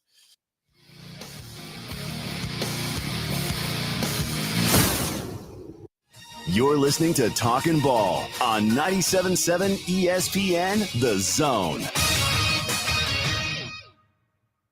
Looking better on 565 eastbound. Still some slowdown there, but not as bad as it was. The wreck is actually eastbound at County Line. Got a tractor trailer involved. Got another wreck on Old Madison Pike at Research Park. That one's coming in as a no injury. They put Himsey on that wreck on 565, but they canceled them. Dr. Sandman has the Somnodent, a safe, insurance-approved alternative for snoring and sleep apnea. Dr. Randall Sandlin, 350-CARE. Captain Eck in the Valley Skywatch Traffic Center. By now, you know about Eagle Masonry and Insulation, and maybe you know that Eagle also does landscaping and dirt work. But how about after paint work? Shower doors, shelving, and mirrors, all taken care of by Eagle, the same Eagle that takes care of all your masonry, insulation, and landscaping needs. Eagle brings the same level of expertise to all these disciplines, and they're ready to provide you with a free quote. The website is the same, insulatewitheagle.com, as is the phone number, 256-755-1556. Give them a call and see what Eagle can do for you. Eagle saves you time. Eagle saves you money. If hunting and outdoor recreation are your passions, it all starts with the right property. That's where I come in. I am Bo Butler with Southland Realty and Auction, a hunting and recreational land specialist and a Jackson County native who sees land through a hunter's eyes. Just as you trust your guide on a big game hunt, you can trust me to find the perfect property for you. Thinking of selling? Let me help you make your land attract buyers. Remember, Bo knows land. Call me at 256-609-0512. Hi folks, Bobby White back again for Woody Anderson Ford, inviting you to come test drive any one of our over 100 F-150s. From rock-solid, dependable work trucks to our state-of-the-art Platinum Series, we've got an F-150 for you. Test drive one today, and you'll understand why the F-150 is the best-selling truck in America, going on 48 years in a row. Just as successful offenses and defenses are built on teamwork, Woody Anderson Ford is powered by our people. Our sales and service teams are well-trained to save you time and money. And because we want your business again and again, no one will work harder to earn it. Our mobile service teams come to your home or business for oil changes, brake work, tire rotations, and more. And the great thing is you don't pay extra for it. We come to you with mobile service at no extra charge.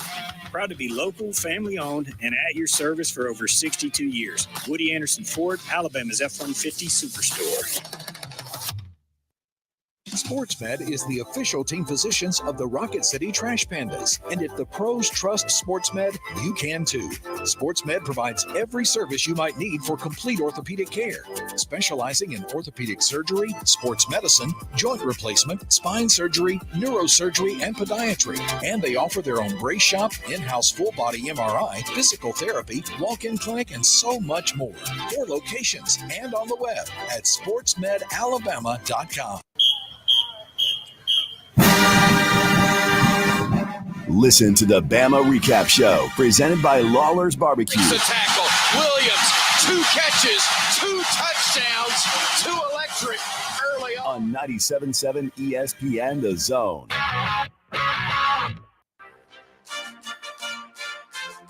Hi, welcome back. Talking Ball 97.7 ESPN The Zone. Did you see? So Peyton Thorne. Uh-oh. Yeah, I saw about that. But he what was the on, hell? He was on our good friends the next round. Yeah. Yesterday. They're Venmoing him wanting money because he's struggling. They want some of the money what back. What happens is, so after the loss, people lost money on the game, yeah. They have been Venmoing Peyton Thorne, wanting him to give him their money back because of the loss. Bunch of degenerates wanting their money back. Yeah. Oh, Lord. Josh Pate didn't do that, and it sounded like he lost his ass just like everybody else would. I would have, too. Everybody put money on freaking Kentucky, and then they Jeff from the Bird. He was so convinced that he put his own money down on Kentucky. Yeah. Hell, I would have. I'd have lost my butt, too. So if you had $100 going into last week, how much of that would you have put on Kentucky? I would have put all of it. The whole 100 on Kentucky. You wouldn't have given South Carolina 1% of a chance to win. No. Not at Kroger Field, and not how, Kentucky's supposed to be a good football team, and how bad South Kakalaki looked against Old Dominion. Yeah, not Furman. Yeah, well, we all know Ole Miss eviscerated Furman. We figured we got that straight. So do you feel any different, though? I mean, honestly, you moved South Carolina up in your power rankings to 9 because of the win, but do you feel that much more confident in South Carolina now that you even heard what Josh said, that, a lot of it was a defensive smoke? What's the spread? Let's take a look at that. Yeah. 7 LSU. I'm going with LSU. They better step it up, and T-Ball better be in a better mood. Does losing John Emery hurt them, though? How much does it that hurts, hurt them? But they still got Josh Williams. Don't give me this crap. They ought to win this game. If they're truly a top 5 or 6 team in the SEC, then they need to win this game. Let's step it up. Let's go. And I think they're better than South Carolina. I know the home field matters, and I know that at times that Kelly's team has not looked good. But if Brian Kelly doesn't win this game, I think he's in trouble at LSU. Not to lose his job this year, but he'll be going into next year missing the playoff, and his seat's going to be hot comparing to what they're paying him. There's a coach, I think, in the state of Alabama that has a hot seat. Mm-hmm. And I think it's Trent Dilfer at UAB. Well, they lost to UL Monroe last week, 32-6. They were not even competitive in that ball game. They're fixing to get hammered. What is the spread of that game? They got Arkansas this week. Right. Then they have Navy, and then they have our good friend John Summerall on the 5th of October. I see 3 L's in a row. UAB is a 24.5-point underdog going to Arkansas. Lay the points, bro. Lay the points. If Arkansas comes out angry, because you just heard Josh Pate from the Josh Pate College Football Show saying that Arkansas gave Oklahoma State a game. So I would put up think over 600 yards of offense. I know. You should and you not couldn't lose. stop Louisiana Monroe. You're going to get the hell beat out of you. I think so, but I just think Trent Dilfer. I think he's SOFT. I like the guy. I liked him as a broadcaster. It was very interesting seeing him taking over this UAB program. But from people that saw them this summer, it's the worst 4 letters in football. SOFT. They lost to the coach, though. That used to be the coach there. That used to be on the staff and was passed up for the job, and Trent Dilfer got the job. Yep. That's why a lot of people looked at that game and they were like, "Oh, this UAB program, I mean, it can't take I a don't step know. back. I just got a text. He said somebody owes me $100, so I guess somebody else lost their ass. Somebody else put money on yeah, Kentucky? probably. Oh, God. I mean, I would have definitely lost that one, bro. Oh, I just remember seeing, you heard Josh talk about his jaw hitting the floor when he saw the Arkansas box score. Right. When I saw the score of the damn Kentucky side in the crowd, I was like, what the hell is going on? I mean, I felt like Buford T. Like, what the hell is the world coming to? I thought, man, Lenora Sellers is tearing it up. But then he you ain't look tearing it up. I mean, Kentucky couldn't complete a damn forward pass. What do you think they're going to do this week against Georgia? Good Lord. I would bet the house on the Dogs. Well, that ain't saying much. You bet the house on Kentucky last week and lost. What's the spread right now at Georgia and Kentucky? What do you think it should be? 30? I got it right here. 30? What do you think it should be? 30. 30? Yeah.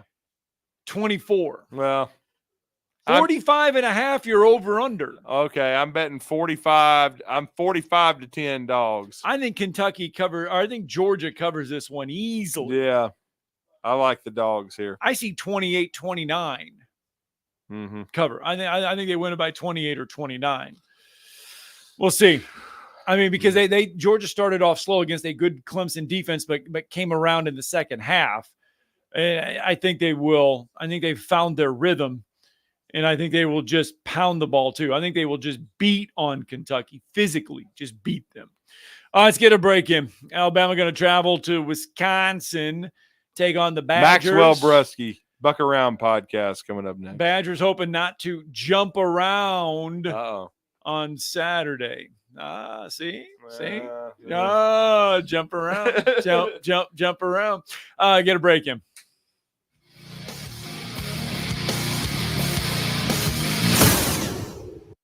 You're listening to Talkin' Ball on 97.7 ESPN, The Zone. From the Fox 54 Weather Center, I'm Chief Meteorologist Jordan Dressman. More cloud cover this afternoon. Temperatures climbing into the mid and upper 80s. We're going to stay free from any rain Wednesday afternoon, but we are going to be just a touch on the breezy end of the spectrum. Sustained winds 15 to 20 miles per hour. Could get some wind gusts up to 30 or 35 miles per hour. Rain moves into the Tennessee Valley as we head into the overnight, early into your Thursday morning. Temperatures dropping into the mid 60s. We're talking about showers and thunderstorms through a good majority of Thursday afternoon and Thursday evening. Some of those thunderstorms could be on the stronger end of the spectrum. I'm Chief Meteorologist Jordan Dressman on your home for ESPN Radio, 97.7 ESPN, The Zone. Got a structure fire in Decatur in the 400 block of Laurel. Apparently it is a barn on fire. We got a new wreck in Morgan County, Boys Ranch and Kirby Bridge, blockage but no injury. No injury reported Research Park southbound at Old Madison Pike. And we still got some backup eastbound 565 around County Line, although that appears to be moving much better. Reckon Athens 31 northbound at Airport Road should be about ready to clear. Do you need help covering a leave of absence or completing a special project? Snelling can help. They've been partnering with the best companies for over 65 years. Huntsville.snelling.com. Captain Nick in the Valley Skywatch Traffic Center. Specializing in simple and affordable rentals, McCurry Van and Car Rental can make sure you have just the right vehicle for your next family vacation, weekend getaway, or if you just need transportation while your vehicle is being repaired. McCurry carries Ford Transit vans and Mercedes Sprinter vans, trucks and work vans, and more. And they offer discounted rental rates for long-term rentals. Now with 4 locations: Athens, Muscle Shoals, Coleman, and Huntsville. Log on McCurryRentals.com to make your reservation now. That's McCurryRentals.com.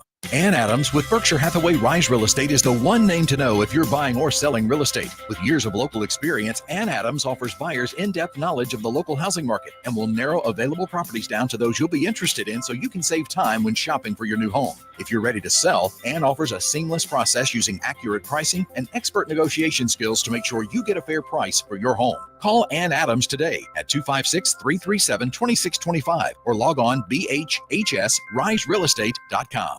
At Mr. Sparky, we're America's on-time electrician. Flickering lights and hot switches can be annoying, but they can also signal a major problem, or worse, an electrical emergency. So play it safe and leave it to the experts at Mr. Sparky. Trust our team of professional, clean, and friendly electricians. We'll get it done right and get it done safely. You don't have to put up with any malarkey. Call 888-8-SPARKY. Independently owned and operated, licensed in the respective state or county. No representation is made that the quality of legal services to be performed is greater than the quality of legal services performed by other lawyers. A wise man once said, if you take care of old folks and children, everything in the middle will take care of itself. Hi, I'm Danny Aldridge, lawyer in Alabama and Tennessee. In the next 20 years, the number of those folks over 65 years of age will more than double. In our golden years, the most important goal is to be treated with dignity and have control over doing what makes you grateful with those you love. At the Aldridge Law Firm and the Legal Town Center, we're dedicated to help you with these goals, and we'll be there when life throws you those inevitable curveballs. Let us assist you with your legal needs, whatever they may be or become. You may reach us by phone at 256-534-3188 or online with Dan at danaldridgelaw.com. Just remember, we're here to help. Whether it's personal injury, wrongful death, fraud and cheat, or estate planning made complete, we're here to help. Well, welcome back. Talking Ball 97.7 ESPN, the Zone. Scott Tyson, Drew DeArmond. Alabama travels. This is a rarity. Mm-hmm. We talked about at the beginning of the show how rare it was for a Big Ten team to host an SEC team like this during the regular season, but it's rare that Alabama travels like this north during the non-conference portion. So this game for Alabama is a big one too, as well, as far as like numbers go and all that other stuff. But this will be an interesting one. No question about it. I'm really looking forward to seeing the University of Alabama travel to Wisconsin, which I think is a program that over the last 30 years, Coach Barry Alvarez did such a great job of establishing a special culture there. Certainly, the Paul Chryst era got off to a promising start, but then did not work out. But then they hired Luke Fickell, who I still think is one of the most underrated coaches in college football. As we know, he's going into his second season, and there has been some changeover. He's trying to do some different things offensively. He's got Phil Longo, who we're very familiar with as offensive coordinator, who we've seen at Ole Miss. We've seen at North Carolina with Mack Brown. And now bringing some of those spread principles to Wisconsin. They went 7-6 in Fickell's first year, but now they're 2-0 in year two. And this is really their biggest challenge under his leadership. The University of Alabama coming in ranked in the top 5 in the country, and this will be a raucous environment over at Camp Randall, the big noon kickoff. And we're going to talk and we're going to delve into the Wisconsin roster with one of the best in the business. It was an honor to join his daily podcast, The Buck Around, yesterday, the Buck Around podcast. And it's actually come full circle. I joined it almost 10 years ago when I first got in the business. Alabama played Wisconsin on a neutral field out in Jerry World in Dallas. And this gentleman joined my show then, and now he's joining it now 9+ years later. And he's restarted the Buck Around podcast. It's one of the best in the business when it comes to Wisconsin football. And Maxwell Brusky is joining us now to talk some Badgers. Maxwell, welcome back to Huntsville. You're with Drew and Scott. How are you this morning, sir?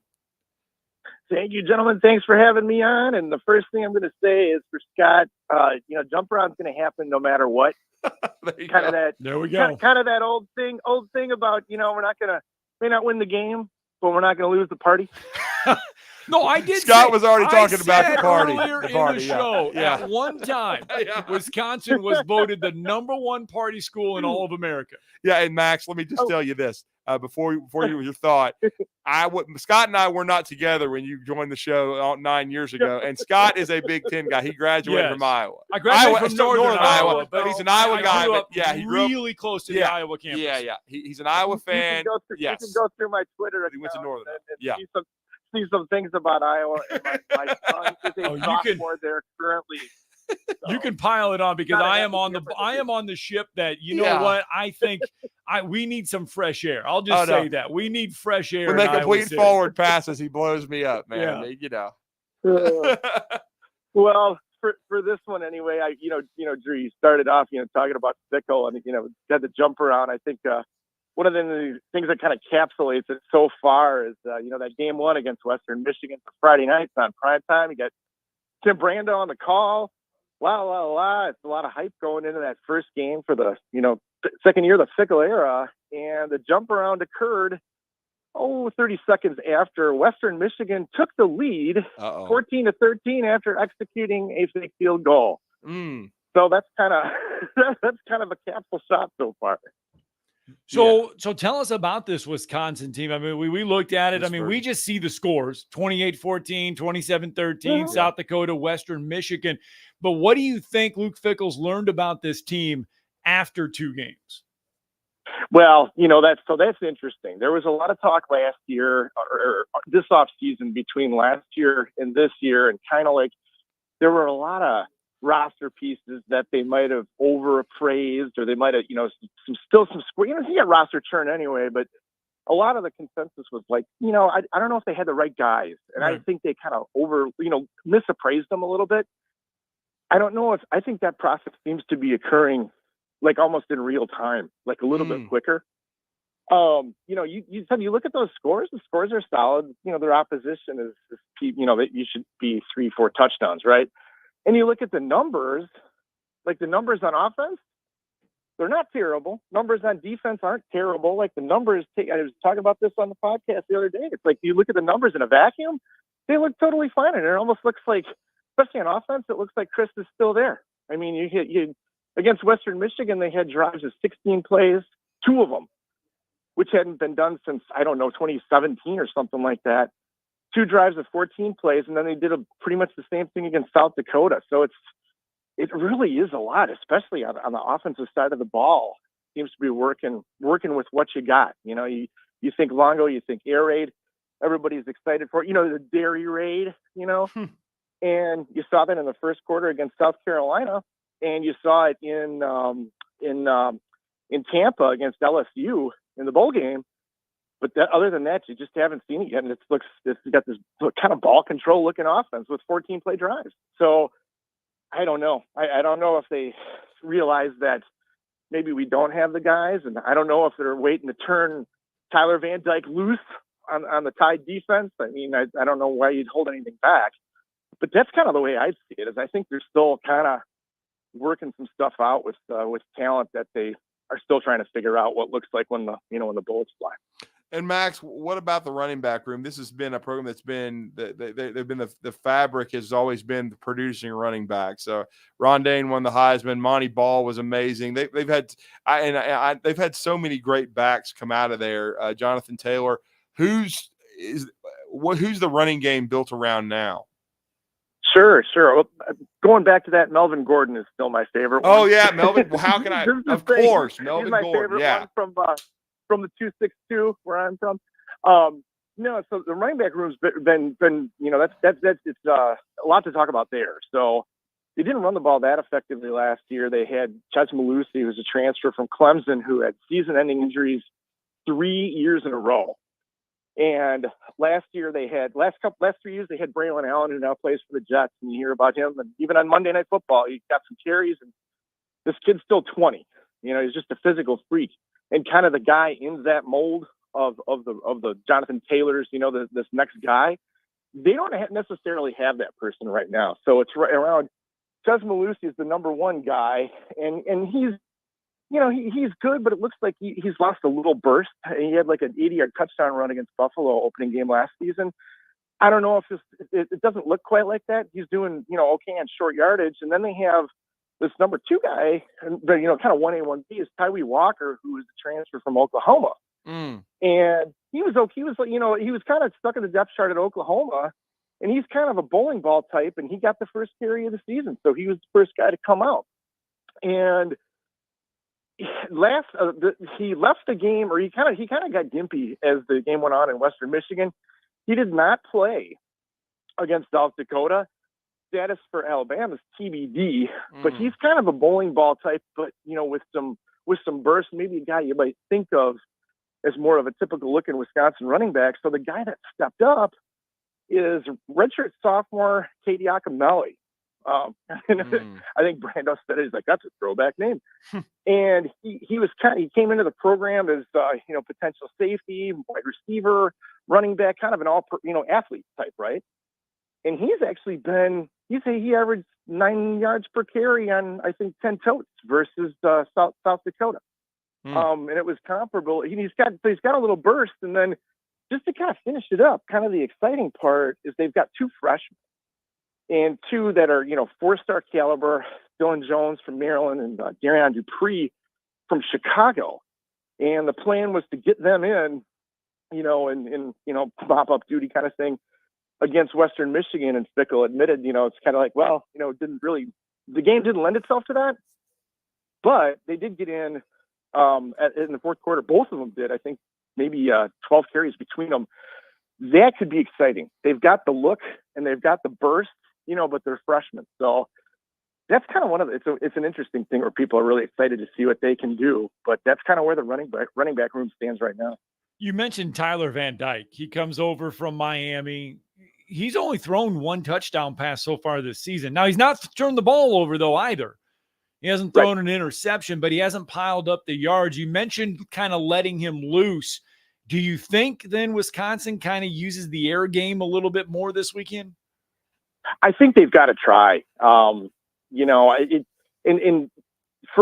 For at least the way that I understand it, the Alabama defense to be, the front 7 is really solid, and the back end is, uber talented Alabama level, but they're all new.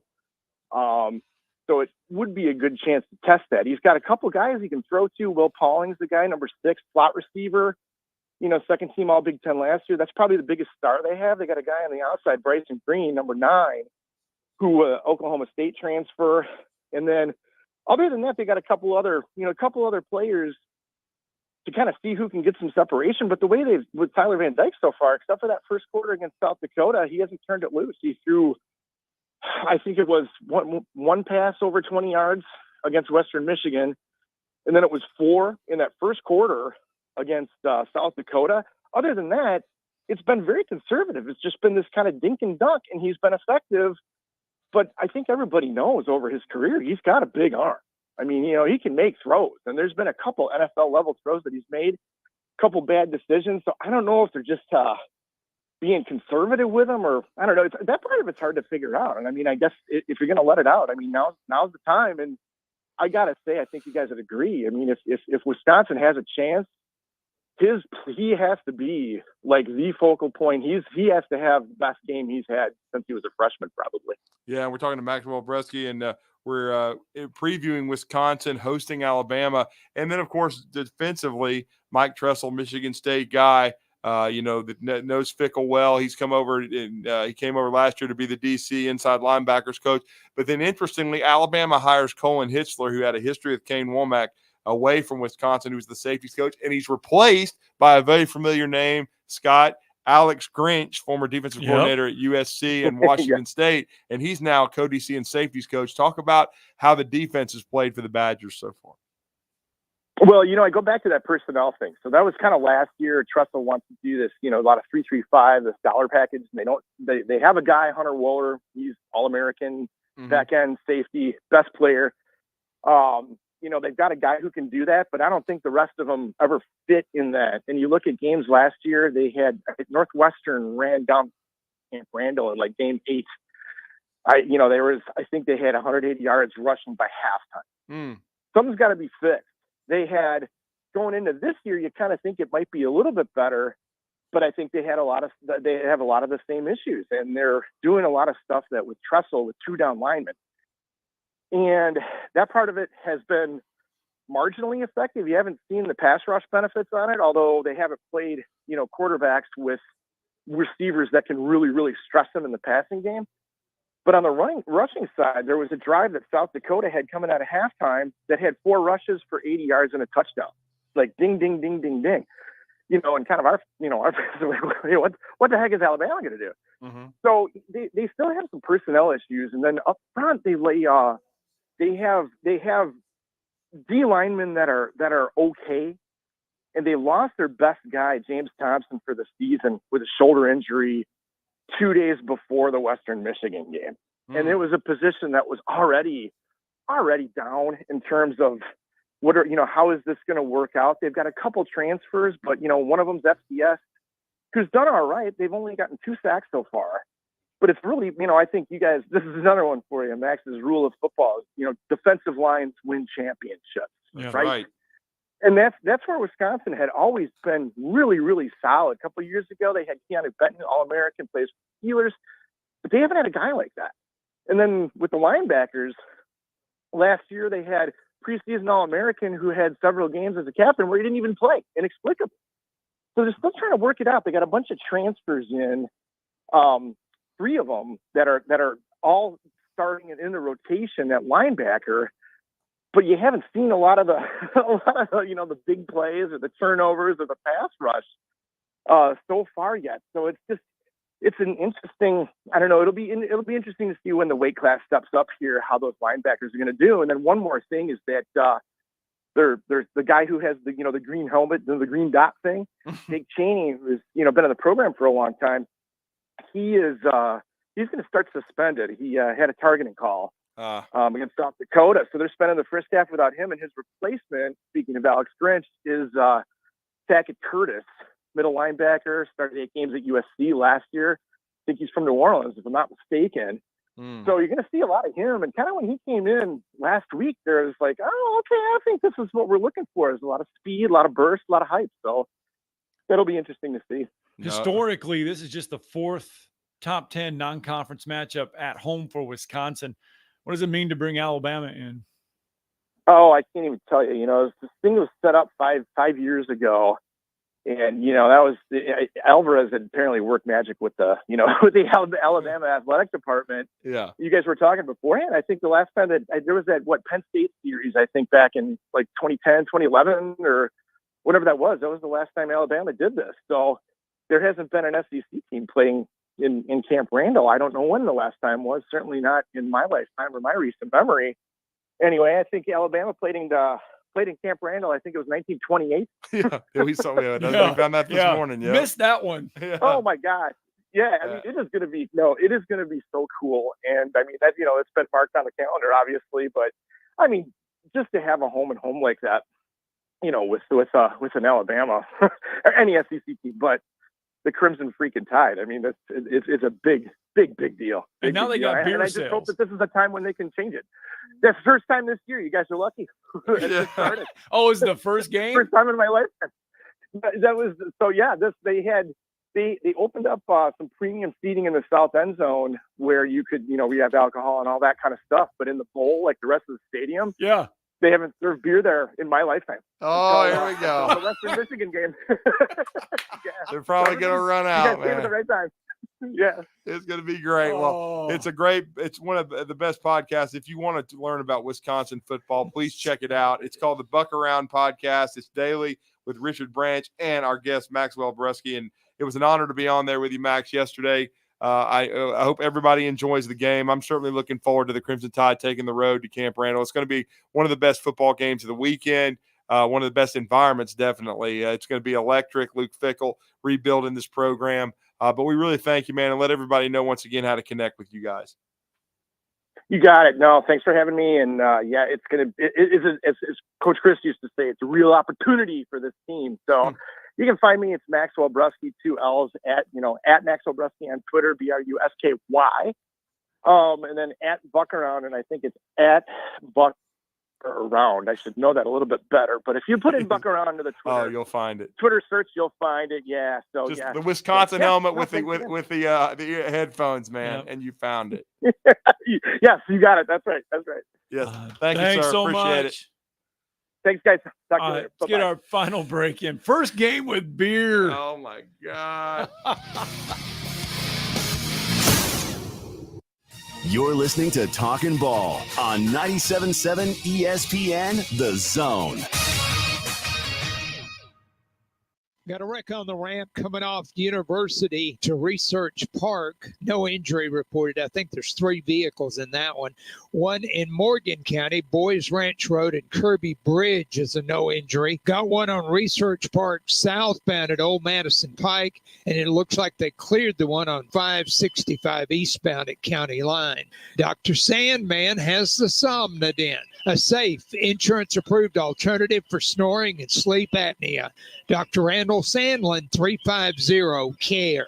Captain Nick in the Valley Skywatch Traffic Center. Listen to Talkin' Ball with Scott Tyson and Drew DeArmond. Man, I appreciate what you guys do. I know Freddie got Drew, Talking Ball 7 until 9 on my show when I feature Drew, and certainly have a great relationship with Wes and Steve and Tom and all you guys, man. It's always fun to hang out with you with media days, different bowl events, but I always appreciate the partnership. I almost feel like we're sister stations with 97.7 The Zone, the only sports station in the Rockets, and thank you so much.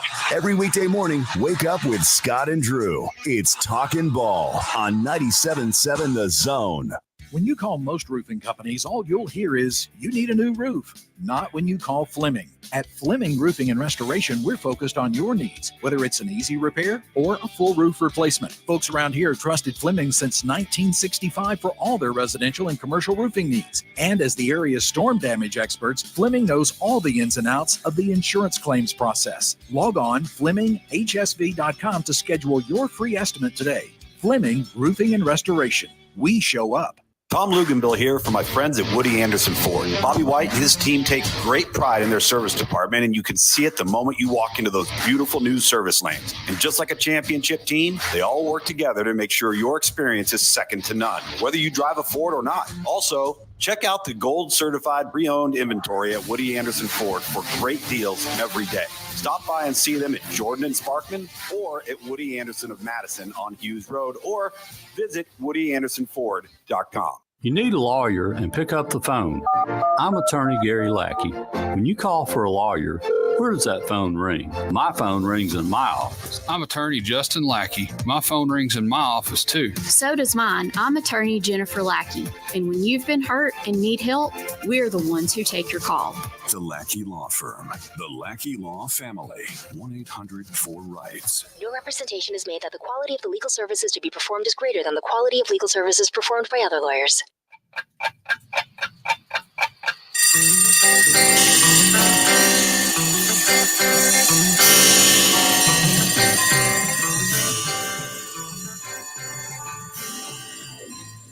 It's time for tomorrow's headlines today with Scott Tyson and Drew DeArmond on 97.7 ESPN The Zone. Atlanta Braves putting up football-like numbers last night. Money Mike with a couple of bombs. They get a 12-0 win over the Washington Nationals to the Atlanta Braves. So that is good news. Yep, 3 more hits for Matt Olson, a couple RBIs. He's now over 80 RBIs on the season. So Matty O's been kind of warming up. He was in a deep freeze for much of the first part of the season, but he has definitely picked it up. And the Braves got a big win. They needed to bounce back after that shutout against the Reds in that makeup game we were talking about. And I'm kind of looking here. I wanted to see if our boy played last night. Brewers did get a win. Dadgummit, my hat still hadn't come in. Still hadn't come in yet? Dang it. Been trying.